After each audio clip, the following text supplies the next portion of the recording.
We're continuing with our study of the book of Revelation. I do know that it is a little bit difficult sometimes to have an entire month or more sometimes in between these studies, but we do want to try to be consistent and continuing through with these studies so that you can have some notes and that you can have a better understanding of the book of Revelation. And so tonight we're going to be picking up where we left off as we are in chapters 12 through 14. So as you look at this outline that we've been using, don't know what happened there. We go to, there we go, that's all right. Let me just run through these real quick. Give me 1 second. There we go.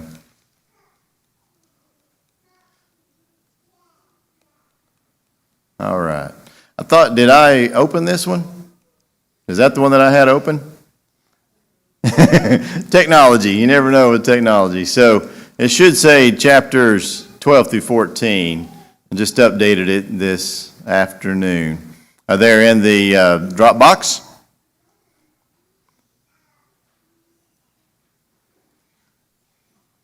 You see there in the Dropbox down at the bottom where it says Bible Study, Revelation 12 through 14.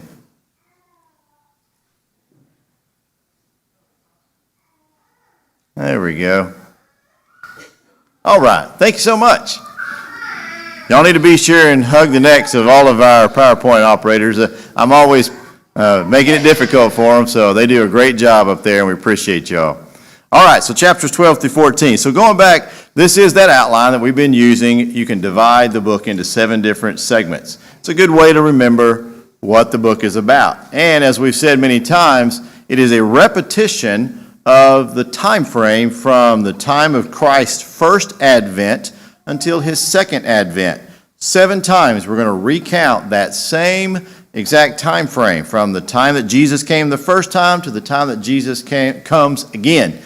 And it's said in different ways and in different points of view. And sometimes those points of view, as we see here, was with the 7 candlesticks, those 7 churches that represent the churches of all around the world. Then you get into the 7 seals of judgment and the way that God handles people and the way that he is going to handle the timing of judgment. Then you have the 7 trumpets. And now we're into the 7 symbolic figures. And in that 7 symbolic figures, we read chapters 12 and 13, and we have looked at 6 of these figures. Really 5 of them, but 6 is mentioned, and then it'll definitely be mentioned here in chapter 14, number 6 and number 7. And so what we have is this picture of a woman, and she was about to give birth to a child. And then there was this dragon that is there that is going to be consuming the child. But God protects the child, and then the dragon makes war with the offspring of the woman. And then you have this beast that rises up out of the sea, and another beast that rises up out of the earth, and then you have those who are marked by the beast. Now, each of those have their symbolism. The woman represents what was once physical Israel and also represents spiritual Israel. You had physical Israel, which was what Jesus, the Messiah, came through, those physical tribes of Judah and Israel, and coming through the tribe of Judah. Spiritual Israel is the church. And so that's what the woman represents. It is through Israel that the child was born, which it represents, of course, Jesus Christ. Satan is the dragon. It says that in chapter 12, that old snake, that old serpent, Satan. So it identifies this symbolism, this dragon, as being Satan. And that's the whole book of Revelation is about symbolism. Then you get into chapter 13, and again, it identifies who these people are. Well, it will in chapter 16, as you can see there. The beast of the sea, as I explained in the last one, are opposing governments. And then the beast of the earth is the false prophet, meaning that it is religious institutions that are false religious institutions. We know that because of chapter 16, verse 13. It explains exactly who the beast of the earth is. And then we have those who are marked by the beast, those who bow down and worship the beast. Those are basically anybody who's of the world who is serving Satan and not serving God. So that's where we are in this so far, chapters 12 through 14, these seven figurative people or figurative things that we see here. Here's a painting that kind of depicts that, people's imagination of what that would look like when you have all of those put together. There you can see the dragon with the 7 heads. You got the beast out of the water with his 7 heads. You got the beast coming up out of the earth and the people that he's marked, and they're bowing down and worshiping to the idol that is the beast. And so this just gives you an idea.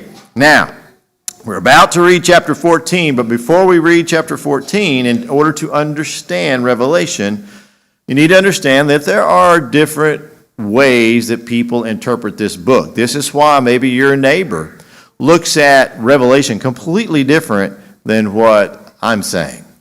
It may be that you heard somebody on TV or listened to somebody else talking about Revelation, and they explain it completely different. Well, there's basically 4 views that people will look at the book of Revelation, and depending on your point of view, you're going to interpret it different ways. There's the futurist, which says that everything's going to be completed in the future. That's where premillennialism and things like that comes in. This is all going to happen in the future. You got the preterists who say that it's already all happened. We're past all the things that's talking about in Revelation. And then you have the historists who then try to take every single event that is in Revelation and make it attributable to a certain part of history. And so they'll say that this piece of history relates to this piece of Revelation. And then you have the spiritualist, and that is where basically the camp that I fall into.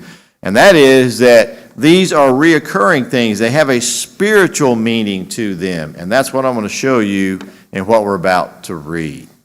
All right.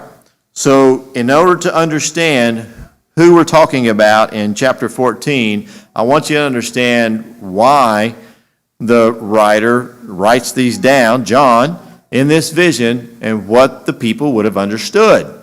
So you have these 2 beasts, and very clearly it says that they serve the dragon. They serve Satan. These are Satan's servants. And so you have the beast of the sea, and then the beast of the earth. Their principal method of influence, if you are a government entity, as I mentioned, then you're going to have power, and you're going to be able to oppress the people. There are governments that are anti-Christ, anti-God, and then also using that political power as their influence. We're seeing little bits of that right here in America. But then there are countries that are completely against God, and so that's what we mean by this beast of the sea. Beast of the earth, if that is your religious entities, well, then they're going to have false doctrine and deceit that they'll use as their influence. They're also anti-Christian. There are many religions out there that are anti-Christian, even ones that use the name Christian. And so, in John's day, what government was in charge? Well, it would be the Roman Empire and the emperor. And whenever you think about the false prophet, well, in John's day, you had emperor worship and all the different gods, pantheon of gods that everybody was dealing with. So from a spiritualist point of view, if that has a spiritual aspect that can be applied to all ages, to all people of the church, that gives practical application for us today. And that is any government that intimidates or persecutes or oppresses Christians. They are the beast of the sea. If you have any religious organization that deceives people with false doctrine and philosophies, they are the beast of the earth. So these are symbolic things that we can still apply to things today. If you are anti-Christ in either government or religion, that's what we're talking about when we talk about beast of the sea or beast of the earth. All right, so now understanding that, we go into chapter 14 so that we can continue building upon this vision that John has. So read with me chapter 14, knowing what we know now. Then I looked, and behold, a lamb standing on Mount Zion, with him 144,000, having his Father's name written on their foreheads. I heard a voice from heaven, like the voice of many waters, and like the voice of loud thunder. And I heard the sound of harpists playing the harps. And they sang, as it were, a new song before the throne, before the four living creatures and the elders. And no one could learn that song except the 144,000 who were redeemed from the earth. These are the ones who were not defiled with women, for they are virgins.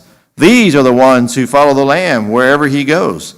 These were the redeemed from among men, being firstfruits to God and to the Lamb. And in their mouth was found no guile, for they are without fault before the throne of God. All right. You just heard me say the book of Revelation is full of symbolism. I just explained to you that the beasts that come out of the ground and come out of the water is symbolism for other things.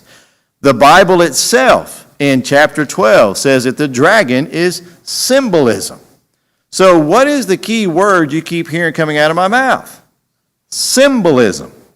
So if symbolism is the key thing, then why in the world would there be some religions out there that claim 144,000 people are all that's going to be in heaven? There are people that do that. There are religious groups out there who claim that 144,000 is literal. Well, I got really bad news for a lot of you in this room tonight. If you're not a man virgin, you ain't going to heaven. I guess a bunch of us might as well just pack up and leave, huh? How ridiculous, right? So if we're talking about symbolism, well then clearly the word virgin here is not talking about a physical aspect. It is talking about it in a spiritual sense. It has no reference whatsoever to sexual experience. In fact, Ignatius, a historian, wrote to the Smyrnians, he said, "To brethren, their wives and children, and the virgins that are called widows." Wait a minute, if you're a widow, that means you've been married before.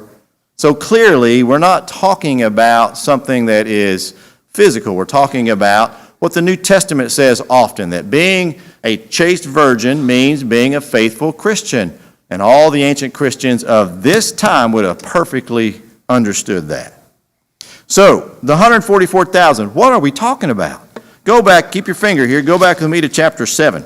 In chapter 7, you'll notice that we see the same thing. We see out of the 12 tribes, and even that is not to be taken literal. It's just symbolism. But out of the 12 tribes, how many did he take? He took 12,000 from 12 tribes, 144,000. So here you see in this one telling of that time frame that I was explaining a minute ago, now the same number being used over here in chapter 14. Here's the point. Not one soul was lost. It's the exact same number in chapter 7 as it is in chapter 14. That's the point. What did Jesus say in John chapter 10? He says, "No one can snatch you out of my Father's hand." All right, now you can put down the gift, but Satan can't snatch you out of God's hand. If you've given your life to God, if you've obeyed the gospel, you are secure. If you keep his commandments, you are secure. And so that's the point of the 144,000, is to show that God has a number in mind. It's simply a large number. God knows the number of how many will be saved. That number is exactly what will wind up in heaven. So that's the point of the 144,000. And people get so wrapped up in the literal translation of this instead of the symbolism and understanding what it's trying to teach. Because it continues. Let's read verses 6 and forward. "So then I saw another angel flying in the midst of the heaven, having the everlasting gospel to preach to those who dwell on the earth, to every nation, tribe, tongue, and people, saying with a loud voice, 'Fear God, and give glory to him, for the hour of his judgment has come, and worship him who made heaven and earth and sea and the springs of water. And another angel followed, saying, Babylon is fallen, that great city, because she has made all nations drink of the wine of the wrath of her fornication. Then a third angel followed them, saying with a loud voice, If anyone worships the beast in his image and receives his mark on his forehead or on his hand, he himself shall also drink of the wine of the wrath of God, which is poured out full strength into the cup of his indignation. And he shall be tormented with fire and brimstone in the presence of the holy angels, in the presence of the Lamb, and in the smoke of their torment ascends forever and ever. And they have no rest day or night who worship the beast and his image, and whoever receives his mark of his name. Here's the patience of the saints. Here are those who keep the commandments of God and faith of Jesus. Then I heard a voice from heaven saying to me, Write, blessed are the dead who die in the Lord from now on. Yes, says the Spirit, that they may rest from their labors, and their works follow them. That's still all tied with the 144,000. Now, I mentioned that there's a lot of symbolism that's involved in this. You go back to the beginning of the chapter there, and notice something else it says. It says that, Behold, a lamb standing on Mount Zion. I just explained to you the 144,000 is symbolic. I think it's pretty obvious that the lamb standing there is not a physical lamb. It's, again, symbolism. What did John the Baptizer call Jesus? The Lamb of God. So we're talking about symbolism. So notice also it talks about Mount Zion. Well, there's fascinating symbolism right there too. Let me explain by showing you what Mount Zion is. We talk about Mount Zion all the time, don't we?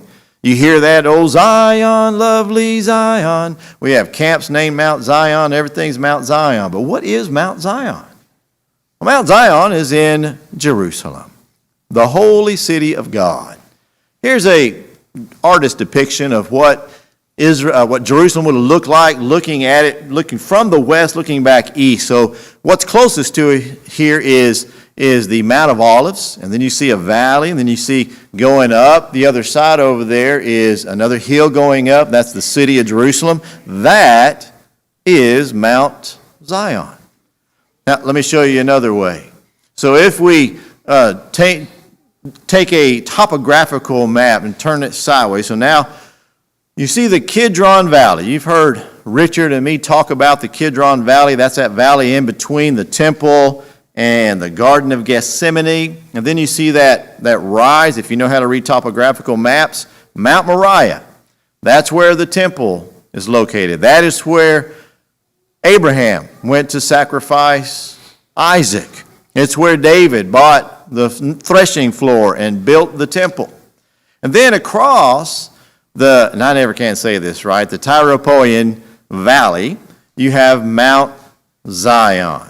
All right, let me take this and overlay. There you can see the overlay. There's the temple, and there you can see how the city, the gates and everything, the walls were built. If we even superimpose today's Jerusalem a little bit with ancient Jerusalem, you can see those ancient walls and everything. In fact, let me take this, let me turn this, all right? So we're going to look at it this way, and I want you to notice there's these valleys, okay? So the green is that Kidron Valley. So on to the right there is the Mount of Olives. That's a mountain. You come down in the Kidron Valley, you go up into the Mount Moriah. Then there's another little valley, and then another little mountain hill called Mount Zion, and in front of that is the Valley of Hinnom, where Gehenna comes from. So if we're looking this direction at the city of David, we kind of look at it this way now. There's those same colors. So the green is the Kidron Valley. There's this low area in between Mount Moriah, and there's Mount Zion, the city of Jerusalem. That's what I want you to see. That's what God is saying, is that this is his holy place. It was his chosen city where he decided to dwell among his people. Now, there's a little bit of confusion between Mount Zion and Mount Moriah because all of Jerusalem is considered Mount Zion. And that's what he's saying is symbolism, God's holy city. One of the things that happens in the book of Revelation is that you get these little hints about what he's going to talk about a few chapters later. So here he's talking about Jerusalem, Mount Zion. Well, when we get over to chapter 20, you're going to see the new Jerusalem descend down out of the heavens. He also does a little bit more kind of preview here. In verse 8, he says, Babylon has fallen, that great city. So what he's doing there is he's giving you a little bit of a hint of what he's going to be talking about in the next grouping, in the next chapters. He's going to talk about what Babylon is. And then he also gives other explanations as to what's going to be talking about and what this symbolism is. All right, let's put all this together. By the way, there's a picture of modern Jerusalem with the same mountains that are still there. But let's put all this together. I'll come back to the angels in just a moment. So, here is, I'm going to jump ahead on this. Here we go. This is what I want you to see. So what he's doing is he's painting some contrast here. You have these two beasts, right? These two beasts that are Satan's allies. And then you have those who serve the beast that are marked by the beast. Those are also Satan's allies. Versus, or in contrast to, the Lamb, which is Jesus. This is God's team. There's Team God and there's Team Satan. And so we have the Lamb, and then we have the 144,000. That's what's happening here, and that's what I really want you to see in this book as you're reading through this, is that it's all this symbolism that you're seeing a setup here. As we go back to chapter 12, what we're seeing is there's a war in heaven. There is a war that is being waged between the forces of evil and the forces of good. And we know about that because of things like what Paul talks about in Ephesians chapter 6. When he says that we need to put on the armor of God because we do not wrestle against physical powers, but instead principalities and those things that are spiritual. So there's this contrast, there's this war that's going on, and that's what this vision is revealing to us. All right, we'll come back to this in just a second, but I want to back up now and address what he's talking about with these three angels.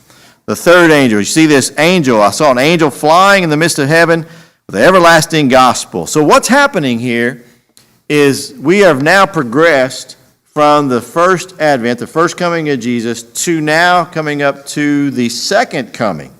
We're about to see that in the end of this chapter. And this is a warning. It's like your last chance. There's about to be a judgment. He's about to end the world. So he sends out these angels to tell the world that you need to obey the gospel. That's interesting. Y'all have heard me talk about this before, but really nowhere in the Bible does it say that angels have wings. And actually what you read in the Bible is that seraphim or cherubim have wings, and those wings have a specific purpose. Those wings are full of eyes. So when they spread those wings, they can have authority and they can see and everything. And they're typically guards. They're a guard being, because they never call them angels either. But does it really matter? I mean, does it matter if they have wings or not? It doesn't really matter. Do we really know? We don't actually know. But when you talk about things that the Bible says, we like to say that we're going to call things by Bible names and do things by Bible ways. And so everywhere I looked on the internet, I could not find a single picture of angels without wings. So I just took their wings off. I clipped their wings. So now we have angels, because do they need wings to fly? No. And here's the reason why it's important, I believe, is because, Hollywood and so many different people have, throughout the ages, especially during the Middle Ages with all the paintings and everything, they have distorted some of the things that the Bible says to the point that people literally think that when they die, they get wings. The Bible doesn't say that. We get a special body, but it doesn't say we have wings. And even that, there's questions about what kind of body we're going to have. Because when you look at Jesus and what he did when he came back after he was resurrected, another great study. So I got these angels that are flying through the air. They're announcing the gospel to everyone, and it's a warning. That's why he says, those who have received the mark, you're going to be judged. You need to get your life right. And that's why he ends with, and this is a comfort or a benefit for us, as well as those souls that were under the altar that asked God, how long is it going to be? And that's one of these blessings that we have, one of these beatitudes, if you will, in verse 13. I heard a voice in heaven saying, right, blessed are the dead. Who what? Who die in the Lord. Who die in the Lord from now on. Yes, says the Spirit, that they may have rest from their labors and their works follow them. You're going to see that in chapter 20. Your works are going to follow you. You're going to be accounted for those works. And then we get into, as I said, this is a warning for the final judgment. Read with me verse 14 and forward, that passage that was read earlier. And I looked, and behold, a white cloud, and on a cloud sat one like the Son of Man, having on his head a golden crown, and in his hand a sharp sickle. And another angel came out of the temple, crying with a loud voice to him who sat on the cloud, thrust in your sickle and reap, for the time has come for you to reap, for the harvest of the earth is ripe. So he sat on the cloud and thrust in his sickle on the earth, and the earth was reaped. Then another angel came out of the temple, which is of heaven, and also having a sharp sickle. Another angel came out from the altar, who had a power over fire, and he cried with a loud cry to him who had the sharp sickle, saying, thrust into your sharp sickle and gather the clusters of the vine of the earth, for her grapes are fully ripe. So the angel thrust in his sickle into the earth and gathered the vine of the earth and threw it into the great winepress of the wrath of God. And the winepress was trampled outside the city, and blood came out of the winepress up to the horses' bridles for 1,600 furlongs. All right. What's the word I've been using over and over and over? Symbolism. Symbolism, symbolism. Matthew 25 is a description of the judgment day. There, Jesus says that he is going to separate the sheep from the goats. And that's that beautiful passage whenever he says, whenever I was thirsty, you gave me something to drink. When I was hungry, you fed me. When I was naked, you clothed me. Whenever I was sick, you came to visit me. Whenever I was in prison, you came to visit me. And they said, Lord, when do we do these things? And he says, when you do it to the least of these, you've done it for me. But then what did he say to the other ones? He said, those who didn't do that, depart from me. So on one, he says, as we take from another parable, enter in, thou good and faithful servant, the sheep, if you will, and then depart from me, you workers of iniquity, for I never knew you, the goats. So there's this separation. Here in chapter 14 of Revelation, we have yet another poetic way of describing the separation. This is something else that people would have understood perfectly back in that day and age, because this is how they did harvesting.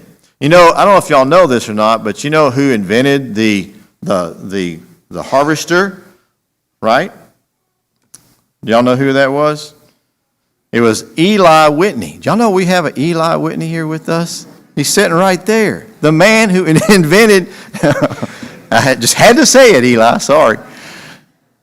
We have machines today. Well, back then they used these sharp things, a knife that was like you see there in his hand, that they could go in and they would grab that wheat and they would chop down the wheat. But then they would separate the wheat from the chaff. They'd separate the wheat from the tares, which are weeds, and they would burn those weeds, those tares.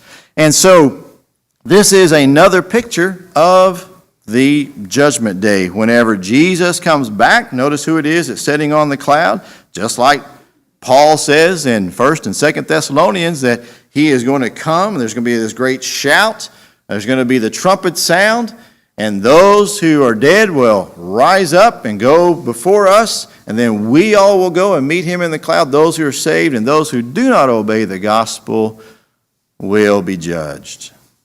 So this is yet another picture, and it just shows how the Bible is in perfect harmony with itself. All right, so in this, notice he mentions Babylon.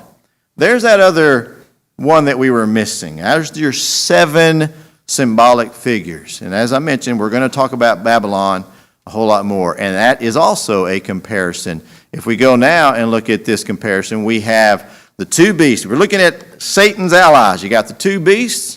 You got Satan himself, the 2 beasts, those who are marked by the beast, Babylon, which represents evil community, and then the harvest of the vine clusters.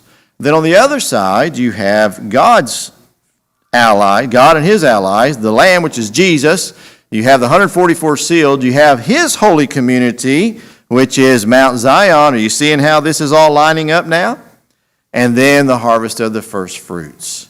And then I have several passages there. I wish we had time to go into all that, but I hope that now you can see there's symbolism that is designed and written and revealed to us. That's why it's called the revelation, to encourage us. There's God's team and there's Satan's team. And that's the whole point. Whose team are you on? Who do you worship? And I want to show you how all of this is all connected. While I say it keeps going over the same time frame, it's still building on a main point, and that main point is this. The first thing that Jesus wants you to know in that first 7 things that we talked about with the 7 candlesticks, over and over he says, I know your works. And then whenever you get to the 7 seals of judgment, you see all those things that God's doing and judge man and the things that happen with all those terrible earthquakes and all the other stuff. And he's saying, I know your persecution. I know your tribulations. I know what problems you're going through. So I know your works and I know your tribulations. That's where we get into the trumpets. Whenever he talks about, again, the same sort of thing that you saw in the seals of the judgment, because it was very similar with all the way that the things happen to the earth and the things that happen to the stars and all that. So he understands it all. And so now that we've read chapters 12 through 14, he's saying, I know your works. I know what you're going through, your trials and your tribulations and your persecution. But you need to know who your enemy is. You need to know who the enemy is and what's going on. There is a war that is being waged for your soul. And we are going to win because God wins in the end. And that's the point of the whole book of Revelation, is to give encouragement to those who are trying to be faithful to God. That's what faith is. It's to encourage you. It is the evidence of things not seen. And so have any of y'all seen any of these things? John the Apostle has.